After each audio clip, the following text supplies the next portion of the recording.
Namaskar. That's how we greet in India. We also say hi. So hi. We are here to tell you about the evolution of real estate in India, then and now. Yes, indeed. He's the then and I'm the now. I apologize, sir. Shall we continue? Of course. While Indian society has been evolving steadily since independence over the last 60 years, The liberalization of the economy has allowed India to grow at a ferocious rate in the recent times.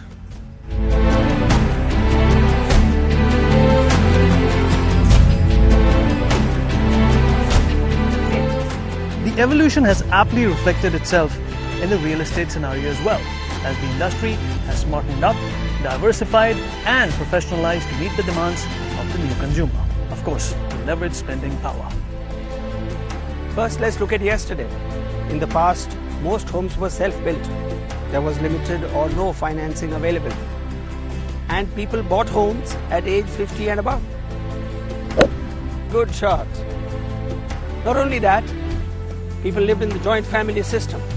So you had a father and his two sons and their families all living under the same roof. It tended to become very crowded. Oof. Well, things are changing now, thankfully. Nuclear families are buying houses, and they're buying houses at a very, very early age. And they're doing so while taking loans. Oh yes. In early Indian society, taking a loan was like committing a sin. So you had to make do with savings and family borrowings. But it's really cool now. You take a loan for 20 years, move into an apartment with your wife and two beautiful kids, and if you're doing well, you can take another home. Oh, Bad luck.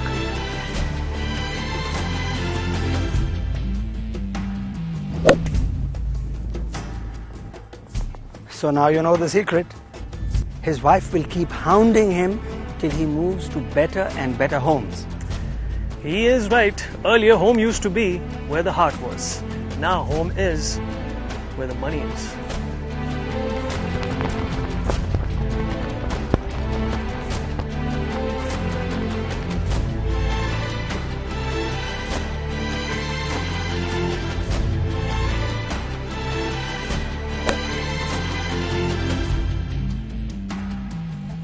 On the positive side, instead of the plain vanilla house of yesterday, today there are many flavors.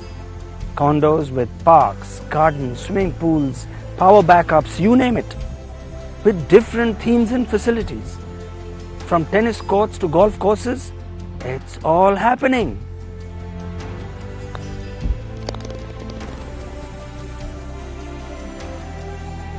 To sum up, the evolution of the home segment.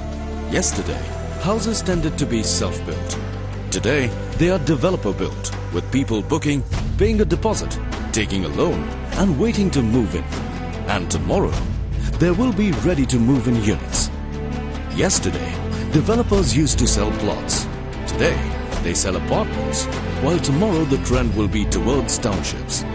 Yesterday, there was limited or no financing. Today, financing is readily available, and tomorrow, tenures will increase even further.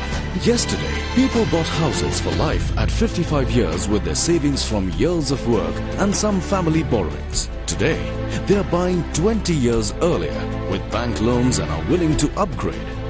Yesterday, joint families used to live together. Today, it's nuclear families. Enough talk about homes. Children of the boss is there anyway. Yes, I agree with you. Let's talk about something else, like offices, malls, and all. Well, the offices of yesterday were in old buildings, which were given a lick of paint every 5 years or so. They had fire extinguishers here and there. It was faster to go up by the stairs than by the elevator, which for some reason had grills on them to make you feel as if you were in prison. Well, the offices today are a whole new breed which can fit into any city in the world. Elegant and imaginative with chrome glass structures, they have the latest communications and security systems. So believe me, the offices today are getting smarter and smarter by the day.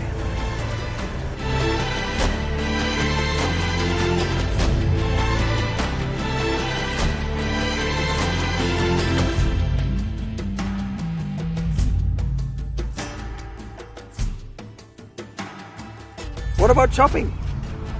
Earlier there were mom and pop stores on a high street where it was impossible to find places to park. Sure, and today we have gleaming air-conditioned malls which have high stories and multiplexes where there is also impossible to find any parking.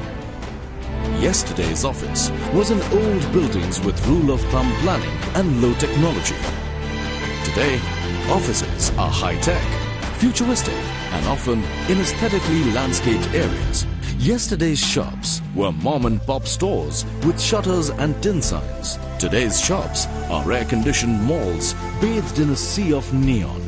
Yesterday, there were 5-star luxury hotels per city. Today, there are 15 new ones coming up in Delhi alone. Yesterday, children played only on swings and slides. Today, there are world-class amusement parks coming up. Yesterday, it was a task to get your plans approved. Today, the government is setting up special economic zones and encouraging billions of dollars of investment in these. And mirroring this change are the developers. Yesterday, there were mainly local fragmented players using local architects, working with their own funds and private borrowing with very little transparency. Today, there are pan-Indian players using global architects with institutional funding, professional management and listed on the stock exchange. Yes, India has certainly come a long way in its real estate evolution.